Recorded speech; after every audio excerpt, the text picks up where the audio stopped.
estamos com Laura Rodrigues, a Presidente do município de Torres Vedras.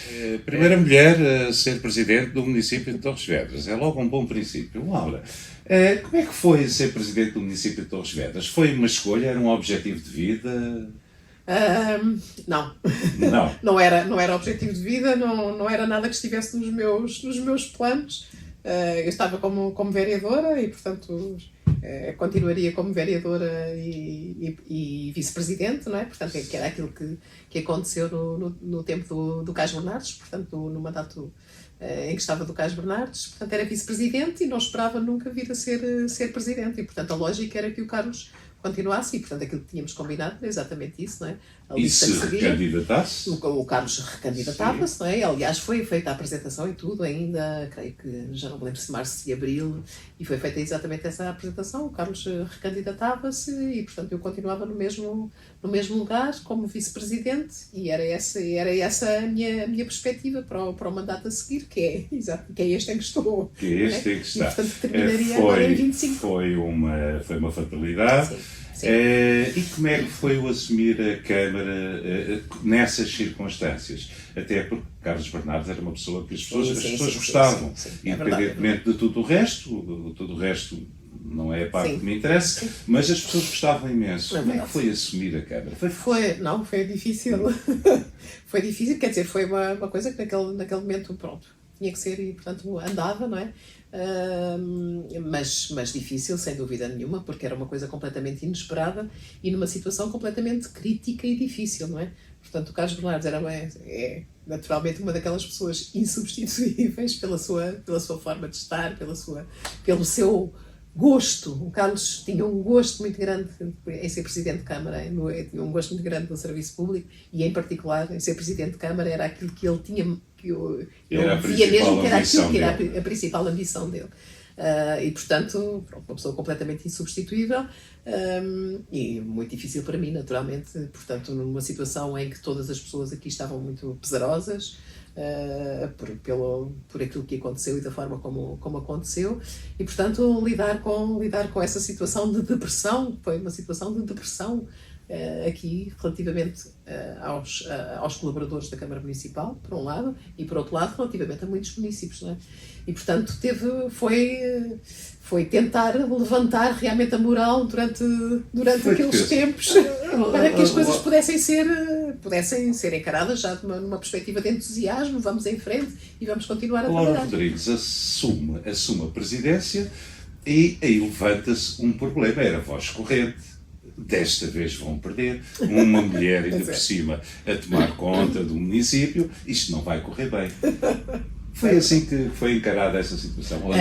Por algumas pessoas sim, mesmo pronto, relativamente próximas até, foi encarada exatamente dessa maneira. Portanto, eu sei que houve pessoas que eu conheço muito bem e que disseram pronto, agora com uma mulher é desta vez que o PS vai perder as eleições.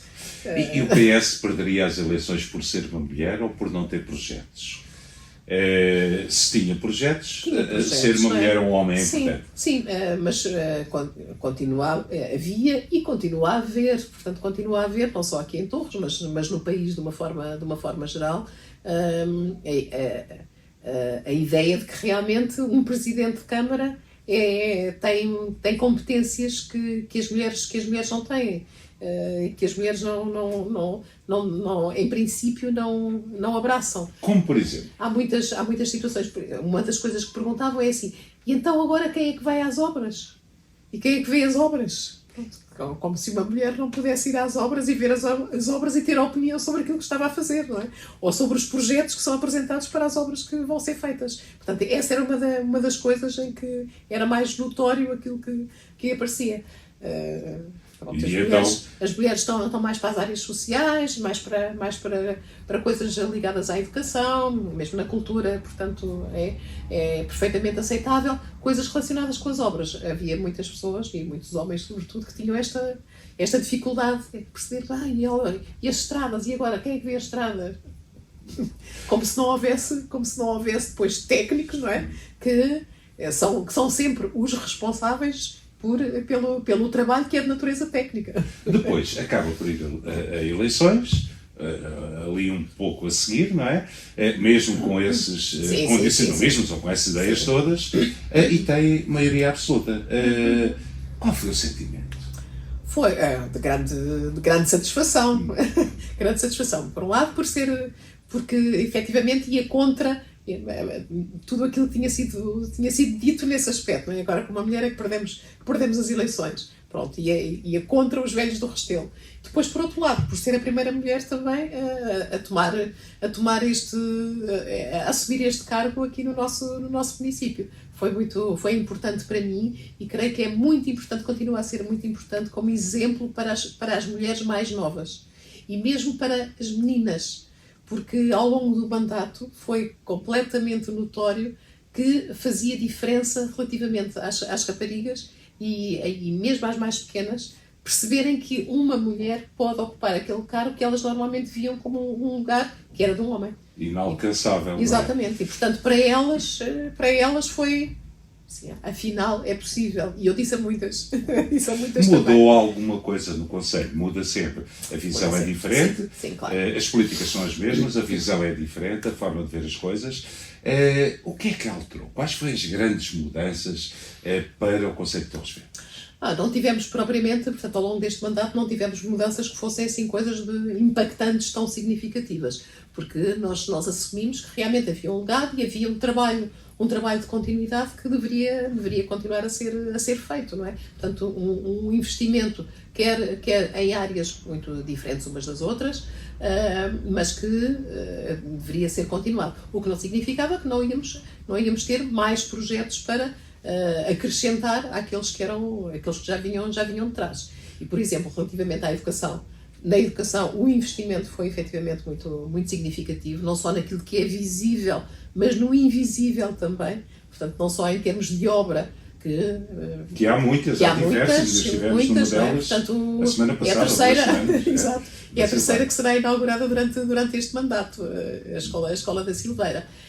Mas realmente escolas com uma concepção diferente em termos do espaço e em termos daquilo que pode ser o seu funcionamento, e depois com muito trabalho, com muitos projetos dentro das escolas, dentro dos agrupamentos, para que as práticas pedagógicas sejam diferenciadoras, sejam mais adaptadas àquilo que a sociedade pede hoje aos seus alunos, aos seus cidadãos, e também para tornar, eu costumo dizer, as crianças mais felizes. Isso tem alguma coisa a ver com a Laura Rodrigues ter vindo também, ter tido o seu início na área da educação e perceber muito bem o que é educação? Sim, isso sem dúvida nenhuma. E por outro lado, portanto, o facto de já ter alguma maturidade, não é? em termos de vida, e acabamos por olhar para as coisas não de uma forma imediata, mas em termos de futuro. E perceber, o facto de ter sido professora levou-me muito a isso, a perceber a importância que os professores têm na vida dos alunos, na vida futura dos alunos, aquilo que nós impactamos para que eles venham a ser cidadãos de uma determinada forma ou de outra, porque efetivamente a forma como lidamos com eles, a forma como trabalhamos com eles, os projetos que os desafiamos a fazer, a relação que estabelecemos faz com que eles sejam cidadãos com um determinado tipo de características, e isso o facto de eu já ter... completamente à vontade. Outras áreas, quais foram as áreas onde se sentiu mais realizada, em que se sentiu isto correu bem? Para além da educação, claro. Sim, para além da educação, mas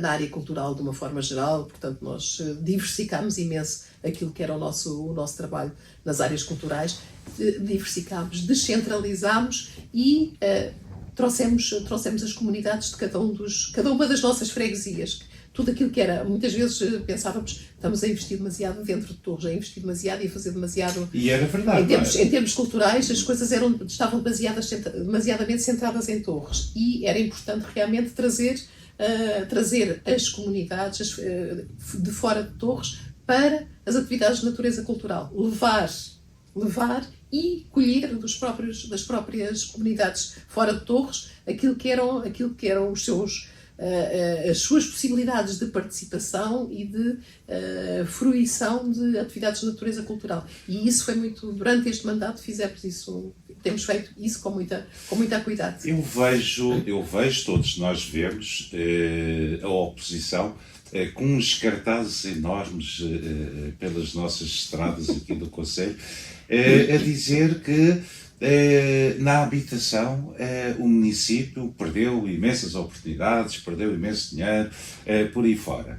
O que é que isso significa? É verdade, não é verdade? Faz sentido, não faz sentido? Não, na realidade, e portanto, aquilo que se tenta, não é? E quem está do lado de fora e é sempre do contra, aquilo que pretende realmente é empolar e enfatizar situações que na realidade não são verdadeiras.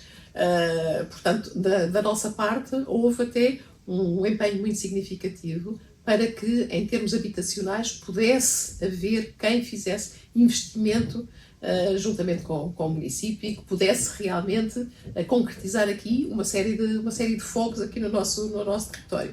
Infelizmente, esses consórcios não são fáceis de estabelecer, portanto, haver disponibilidade da nossa parte, sem dúvida nenhuma, mas depois é preciso quem vai executar a obra, quem faça consórcio connosco, para que pudéssemos aproveitar dinheiros que eventualmente podiam ser postos à disposição para que as obras pudessem ser feitas. Mas, na realidade, nós pusemos até concurso e não concorreu ninguém. Não concorreu ninguém. Porquê? Há sim razão para isso.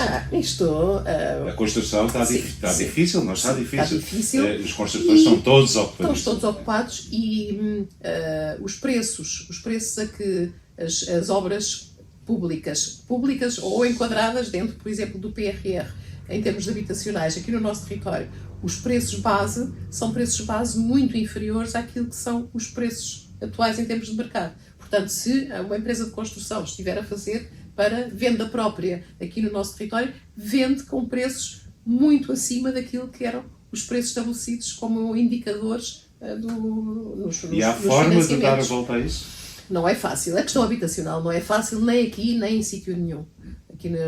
Porque, efetivamente, no nosso caso, há aqui um desfazamento muito grande entre aquilo que são os valores que são praticados e aquilo que nós pensamos que é o nível médio de rendimentos da nossa população, não é? E, portanto, nós acreditamos que há, e vemos que há estratos que têm dificuldade em aceder à habitação.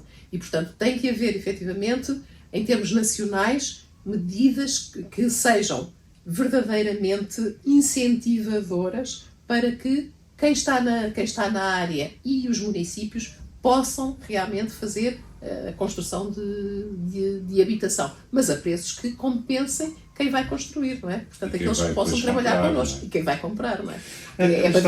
Tem que ser para vender a preços que sejam compatíveis com o rendimento das pessoas. Portanto, ou o governo arranja medidas que permitam compensar quem vende, não é? E não vende ao preço de mercado, vende mais baixo, e que os municípios possam ser um parceiro nessa situação, e nós completamente disponíveis para tudo isso. Mas por exemplo, temos pusemos também a concurso para as nossas freguesias de interior, casas que pudessem ser postas no mercado, e que nós fazíamos a sua aquisição e transformação. Também não há. Nada. Portanto, as pessoas não estão interessadas, têm os bens, mas não estão interessadas. É recuperá-los e rentabilizá-los. Agora estava a falar em governo, nos governos, e há outra área onde nem sequer podem acusar de quando o governo foi da própria cor, começou exatamente aí também uma luta e estou-me a referir ao hospital, ao Hospital do Oeste, ao Hospital de Torres Vedras, seja qual for. Qual é a situação, qual é a posição? O que é que a Laura acha do novo hospital, ou do Hospital de Torres Vedras, ou do Hospital do Oeste? Ou do Hospital nas Caldas? É uma terceira hipótese. Exato, era outra hipótese. Eu concordo plenamente com a situação de haver um hospital que seja efetivamente um hospital de fim de linha, não é? Portanto, que tenha todas as especialidades e que permita realmente que as pessoas sejam tratadas aqui assim nesse hospital, e que não haja necessidade de ir para Lisboa, para o Hospital de Santa Maria, portanto, etc. Torres Vedras, Bom Barral ou Caldas da Rainha? Bom Barral, portanto, no sítio onde efetivamente seja um sítio que é equidistante. portanto, permite servir todos. Nós não estamos em tempos de fazer um hospitalzinho aqui, um hospitalzinho nas Caldas, um hospitalzinho noutro local, onde realmente as pessoas achem que deve haver um hospital. Nós sabemos que a vida hoje não é isso. E não temos médicos para isso. E nem temos médicos, não há estruturas realmente para isso, nem se vão fazer investimentos em pequenos hospitais em cada um dos locais. Tem que haver realmente, aqui em Torres, algo que permita rapidamente as pessoas lá irem, não é? Portanto, uma urgência imediata, por exemplo, não é? Mas que são para coisas que são mais ligeiras. Alguém caiu, partiu o braço, partiu o pé, não sei quantos, tem uma urgência, vai realmente a uma estrutura que existe aqui. E aquilo que nós advogamos é que seja, portanto, o hospital existente, que seja depois transformado numa unidade que fazer este tipo de serviços, mas não é o hospital do Oeste ou o hospital de Torres Vedras, não é? Há noção de em que ponto é que está a situação? Eu lembro-me que estive a conversar há uns meses atrás ainda existia o outro governo, Sim. com o Marco Claudini, que diz que estava orçamentado em orçamento de Estado já a verba, não sei quantos milhões, para a construção do hospital num Pombal. É a noção que há? Isso é verdade? Sim, mas isso depois perdeu-se bastante essa sequência, porque a senhora Ministra nunca assumiu e, portanto, nunca foi feito despacho nenhum depois em que o hospital ia ser exatamente naquele local onde estava indicado e que foi publicamente indicado pelo Ministro Pizarro, ainda no outro governo, não é? E, portanto, ficámos todos com o descanso, diga-se assim, que realmente o hospital, portanto, a localização do hospital estava estabelecida, agora era dar continuidade e, portanto, estar em orçamento de Estado, fazerem projeto, etc. Nada disso teve sequência. Porque, na realidade, com este governo, portanto, e com alguma pressão também de outros, foi-se fazer um novo estudo relativamente àquilo que tinha sido apresentado. Pronto.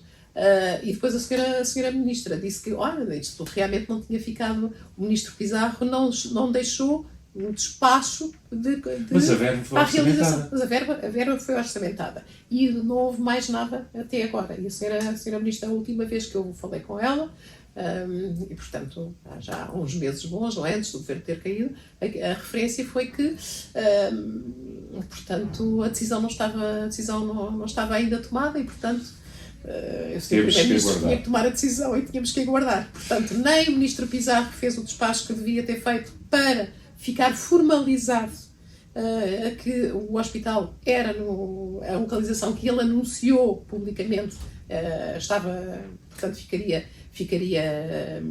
válido, exato, e a senhora Ministra depois acabou por não fazer também.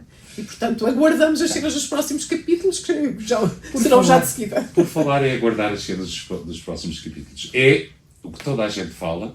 A Laura é uma mulher sobretudo de Santa Cruz, não é? Torres Vedras, de Santa Cruz. É esse de Santa Cruz. Todos nós queremos uma estrada para Santa Cruz, fala-se de uma estrada para Santa Cruz, há projetos para uma estrada para Santa Cruz. Em que ponto estamos? Dentro dos próximos dias, portanto, teremos início de obra. Início de obra já? Sim. Que vai começar? Portanto, nesta altura já existe a empresa, portanto, houve concurso para a realização da estrada, concorreram concorreram 9 empresas e 7 estavam válidas para concurso, já foi selecionada aquela que ficará, e, portanto, nesta altura estamos a fazer as tramitações legais e a empresa a tratar dos assuntos da sua parte administrativa para que a obra possa ser iniciada. Então, vamos ter entre a Estrada Nacional ali a caminho do 8, não é?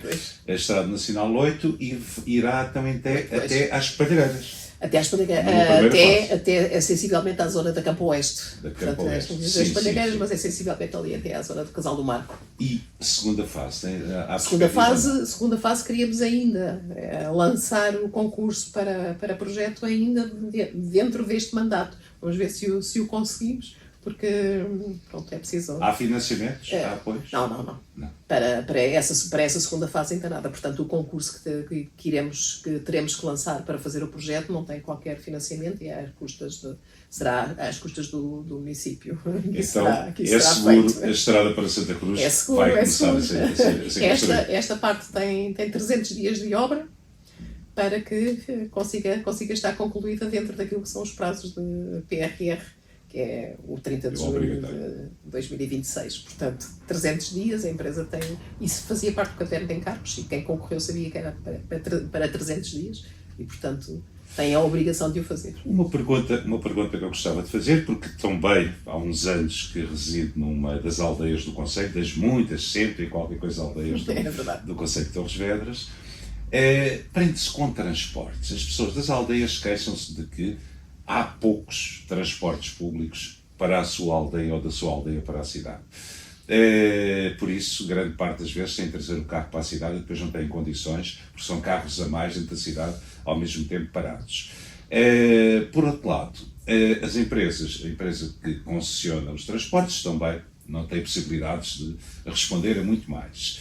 Houve uma ideia há uns anos atrás, ou há uns tempos atrás, eu já não sei de quem foi, de colocar transporte público mais reduzido a pedido. Isso faz algum sentido? Faz. Para algumas zonas, para algumas aldeias e para algumas zonas do nosso concelho, faz todo o sentido. Temos já de uma forma informal, por exemplo, Carvoeira, Carmões e Dois Portos estão a fazer por iniciativa própria com uma carrinha do orçamento participativo estão a fazer exatamente um ensaio desse transporte a pedido. Porque realmente há zonas onde nós percebemos que o transporte público vai para ir àquele sítio apenas para trazer uma pessoa à segunda e à quarta, por exemplo, não é? E que nos outros dias não há público para vir no transporte. Mas, de qualquer das maneiras, para além disso, há efetivamente um déficit da parte das nossas transportadoras, há um déficit de linhas que devem ser, ou de horários que devem ser reforçados, porque efetivamente há algumas zonas do nosso concelho que não estão bem cobertas em termos e que deveriam ser com carreira normal. Então, esse transporte a pedido, eventualmente já não dentro deste mandato, mas algo que é para avançar. Sim. Isso sem pelo dúvida próprio nenhuma. município. Sim, é pelo município. A comunidade intermunicipal está a tratar para todos os municípios da comunidade. A comunidade intermunicipal, porque é a autoridade de transportes, colocou um passe regional ou interregional em vigor. Já se sabe como é que está a correr, se está a correr bem, se está a correr mal. Pronto, os primeiros dias houve alguma dificuldade nas pessoas com os passos, não sei o quê, se é bilhete, se é passe, pronto. Mas era a situação normal, não é? A adaptação para conhecerem melhor como é que as coisas poderiam ser. Mas está realmente a funcionar e agora temos um problema bom, que é o incremento de passageiros em algumas linhas, um incremento muito grande. E, portanto, o que significa que a própria entidade, a própria rodoviária, tem que reforçar o número de... A barraqueiro, portanto, tem que reforçar o número de viaturas em determinados horários e em determinados locais, porque as pessoas passaram a usar o transporte. Portanto, sejam mais jovens, sejam até pessoas que normalmente não usavam ou não se deslocavam, perceberam que até podem ir a não sei onde, e, portanto, se tiverem um passe e com pelo menos 10 viagens de picagem, com pelo menos 10 picagens, que realmente não pagam absolutamente nada. E, portanto, em vez de estarem em casa, podem perfeitamente ir passear. Esses são completamente gratuitos. Completamente gratuito. Desde que haja um passe, haja 10 picagens no passe, é completamente gratuito. Para as outras pessoas para Lisboa. Para toda a gente aqui dentro do nosso espaço, para Lisboa. E para o dia-a-dia aqui, para Lisboa, são valores muito 40 euros. Reduzidos. Portanto, é um valor reduzido. 40 euros para aqui ou para Lisboa? Para Lisboa. Daqui para Lisboa. Que era um valor que estaria neste momento em 200 e qualquer coisa. 180 euros, por aí. Portanto, já tinha sido reduzido. Portanto, já tínhamos conseguido ter um acordo para redução quando houve em Lisboa. Portanto, portanto, na zona metropolitana de Lisboa, e que nós, pelo facto de termos muita gente sempre a deslocar-se todos os dias, portanto, fizemos uma pressão e a comunidade intermunicipal, como entidade reguladora, como entidade de transporte, fez também essa pressão e conseguiu-se reduzir e estava a 70 euros. Portanto, nos 2 últimos anos já estava a 70 euros o passo para Lisboa. Atualmente são 40 euros. 40 euros, que é um valor razoavelmente interessante. Muitíssimo. Razoavelmente interessante é outra área que se tem desenvolvido, que tem altos e baixos. Nesta altura está em franco desenvolvimento aqui no nosso concelho, que é o desporto. Andamos com meninas vencedoras de taça de Portugal, com meninos campeões nacionais, com escolas em voleibol com resultados fantásticos. E por aí fora, o que é que o município está a fazer pelo desporto, ou como é que está a acompanhar? Nós vemos portanto, aquilo que verificamos é que o investimento todo que tem sido feito no desporto ao longo eu direi pelo menos numa década, mas mais do que isso, mas numa década que eu acompanhei, não é? E, portanto, e fui decisora também em relação a muitos dos projetos e dos apoios. Este investimento que temos feito tem reprodução, tem sido reprodutivo e efetivamente tem feito com que haja nas próprias comunidades, os próprios clubes, eles próprios comecem a ter massa crítica e, por outro lado, comecem a conseguir captar pessoas para terem aulas de das mais diversas modalidades. E, portanto, isso significa, por exemplo, no ano passado significou quase €500 mil de apoio aos nossos clubes de formação por parte do município, e mais de 3.300, 3.400 atletas que são desses clubes, porque, portanto, têm apoio quer por atleta, quer em relação à modalidade. Só para os amadores de formação. Exatamente, só para a formação. E, portanto, nós vemos que realmente isso tem sido... é um investimento que tem valido muito a pena, porque surgem atletas que de outra forma provavelmente até não praticariam a modalidade porque não estariam tinham nos telemóveis e nos tablets, não é? E, portanto, surgem atletas com talentos que depois são desenvolvidos e partem para outros locais. Na ginástica, por exemplo, isso é muito notório. Ténis de mesa também. O bilhar, que não havia campeonatos nenhuns, não é? Aqui no nosso município, que hoje existem. O voleibol é um exemplo perfeitamente significativo. Nós, em determinada altura, e portanto estávamos aqui a construir, num determinado ano, estávamos aqui a construir os programas de apoio e a ver que há modalidades que não existem cá no concelho e era tão importante que existisse, no caso do voleibol. E nesse ano pusemos uma majoração para nos apoios para os clubes que criassem equipas de voleibol. E, portanto, a partir dessa data... E já são campeões nacionais dos mais jovens. A Madeira Torres tende também com o corpo de professores ligados à atividade física, não é? E ao desporto, com pessoas muito dedicadas, a equipa formada principalmente com a mentoria do Capela. Portanto, organizou ali, realmente, fizeram um clube, não é? Portanto, é um clube que é da escola mesmo. E está a resultar muito bem, e as vidas são super empenhadas, e portanto, agora já vai havendo vôlei masculino também. Pronto, e isso é uma satisfação. Desporto profissional, que é aquilo que depois, normalmente, dá mais nas vistas, física, torriense. E estou-me a lembrar, por exemplo, do torriense que, se tiver a sorte ou o azar, em princípio a sorte, de subir de divisão, não vai poder jogar em Torres Vedras. A Câmara tem alguma coisa a ver com as instalações? São municipais, mas com um novo campo ou uma reformulação do campo do Torriense, ou não?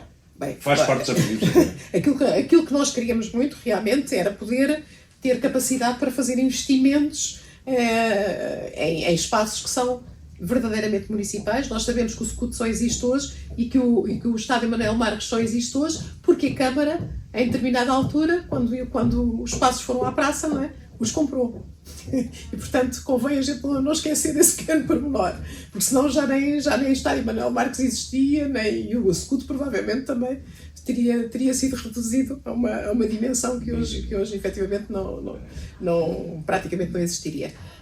Mas gostaríamos muito de poder investir. Investimos para que fossem construídos aqueles campos, os campos para a academia, e, portanto, o nosso investimento foi no sentido de que aqueles campos fossem para a formação. E, portanto, só foram 750 mil euros que ali foram colocados. Já foi, de certa forma, sim, já foi, exatamente, isso já foi. E temos alguns compromissos ainda para dirimir com o Torriense relativamente a apoios que queremos fazer e que fazem sentido. Dificilmente podemos, nesta altura, ir fazer um investimento em um novo campo de relva natural, não é? Um estádio, portanto, dificilmente poderemos, porque não há qualquer apoio para que realmente isso possa ser feito. Não há financiamento nenhum para coisas relacionadas com o desporto, estádios, etc. Não há absolutamente nada. Ficou trancado daquela vez quando foi o Euro. E os dinheiros da Câmara andam ali naquele equilíbrio. Sim, portanto, nós fazemos apoio à mesma relativamente a tudo aquilo que o Torriense candidata nos apoios ao desporto também. Portanto, tudo aquilo que seja para formação fazemos tal qual como para outro clube qualquer, a Física, o Sporting Torres, todos os clubes que tenham as modalidades de formação fazem as candidaturas e todos os anos têm apoios exatamente para esse funcionamento. Mas, atualmente, portanto, temos um acordo também para apoiar a manutenção do museu do Torriense também, que vieram lá connosco e têm dificuldade em manter o museu com os custos que tem, portanto acordámos um apoio também para que o museu possa continuar. É importante, efetivamente, é a história do Torriense. Não é? Já é quase história. Ainda não é história, mas é quase história, falar-se de piscinas municipais para Torres Vedras e de um pavilhão para Torres Vedras. As piscinas municipais, nesses últimos tempos, não se tem falado muito. De um pavilhão, tem. Alguma destas coisas faz sentido? Faz. O pavilhão, na nossa ótica, faz sentido, e temos uma empresa que, portanto, está a desenvolver um primeiro projeto, uma primeira abordagem atualmente com duas hipóteses em termos de locais para ver onde realmente é possível instalar o pavilhão, mas efetivamente faz o pavilhão. E as piscinas? As piscinas têm deixado de lado e para já vamos continuar a deixar de lado, porque as piscinas são investimentos grandes e, sobretudo, são manutenções muito, muito grandes. E já temos uma associação. E temos piscinas, física, não é? Portanto, se vamos fazer, isso foi sempre a questão, portanto, vamos fazer piscinas municipais, mas temos associações que ficarão prejudicadas com isso.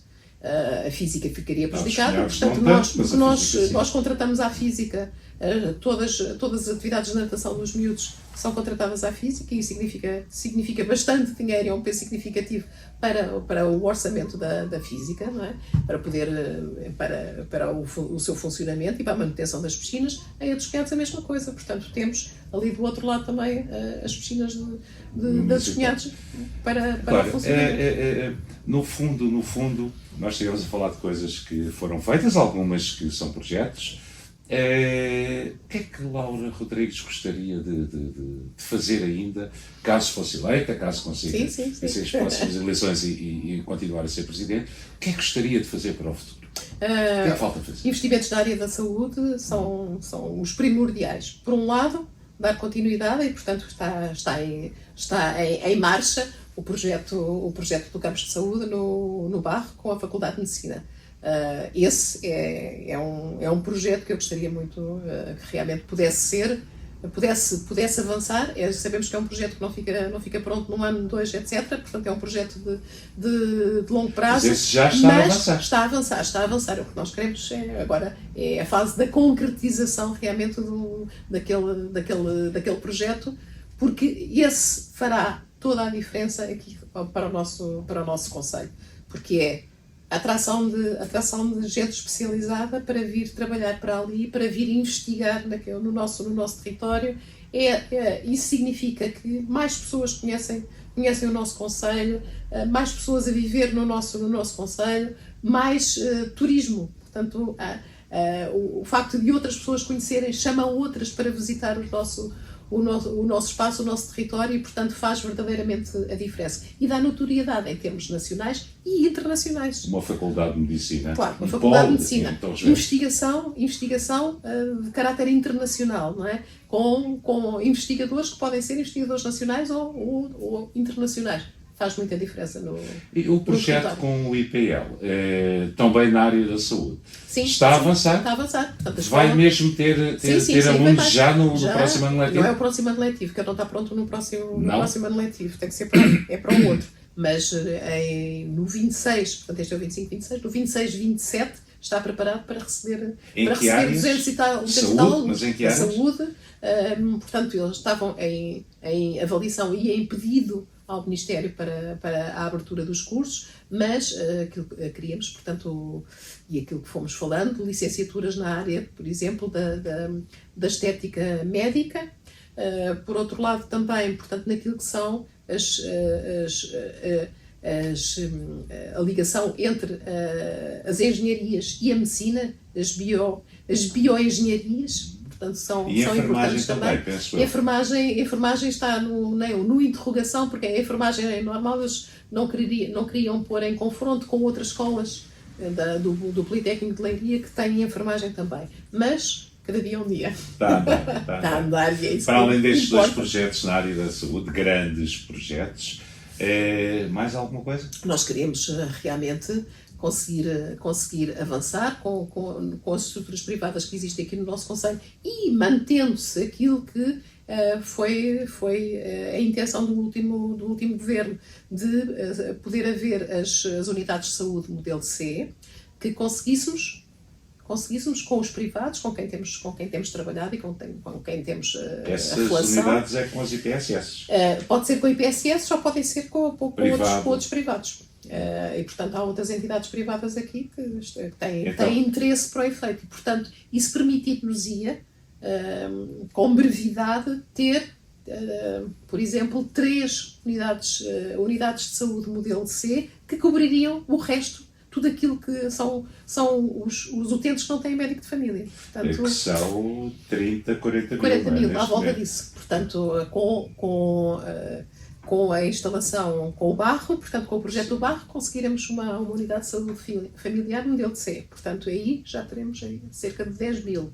E depois mais 2 que cobrissem outras duas zonas. O grande objetivo para o futuro. Primeiro que nada, portanto, as questões da saúde. São que temos sido muito maltratados. Eu digo sempre que temos sido muito maltratados aqui no Oeste relativamente às questões de saúde. Há zonas do país que têm imensos médicos, onde foram feitos imensos investimentos. Aqui no Oeste isso não aconteceu nunca. Portanto, houve sempre um desvio do olhar relativamente à importância do Oeste. Isto é muito próximo de Lisboa? É muito próximo. A questão é muito próximo de Lisboa. É realmente. E também daqui não têm saído muitos governantes. Que é uma outra coisa que muitas vezes importa, efetivamente. É o peso que depois se tem, não é? Na tomada de decisões relativamente a algumas áreas e alguns locais. Mas é mesmo virarem o olhar para o lado. Uma última pergunta, e porque nós também vamos sair nos nossos meios online rapidamente, mas na edição papel só para a Feira de São Pedro, já temos, não quero saber quem são, claro, já temos uma equipa formada para concorrer ao município nas eleições de setembro, outubro, não é? Pois, setembro, outubro ainda não está, o dia concreto ainda não está. Mas a equipa já está vai ser uma equipa mais forte, mais fraca, diferente. Nós esperamos sempre que seja mais forte. Esperamos sempre que seja mais forte, não é? Que é aquilo que estamos a pensar. Portanto, que seja mais forte e que cubra, eventualmente, algumas situações que pensámos ou que pelo menos temos o reflexo em termos de trabalho que poderiam ser áreas mais com menos investimento em termos do trabalho ou da eficácia, mais propriamente. E, portanto, muitas alterações? Algumas alterações? Algumas.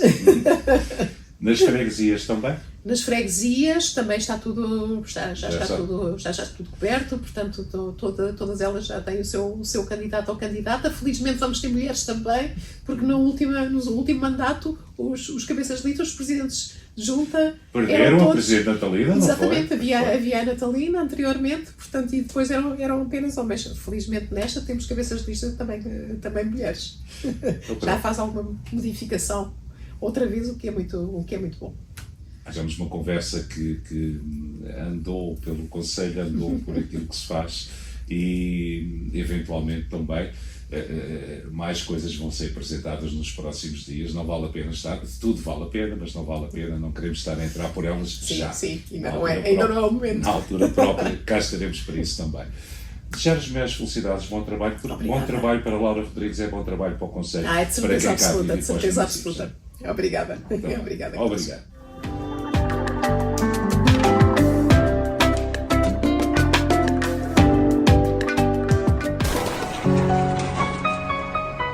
Guia do Oeste, o guia da nossa terra.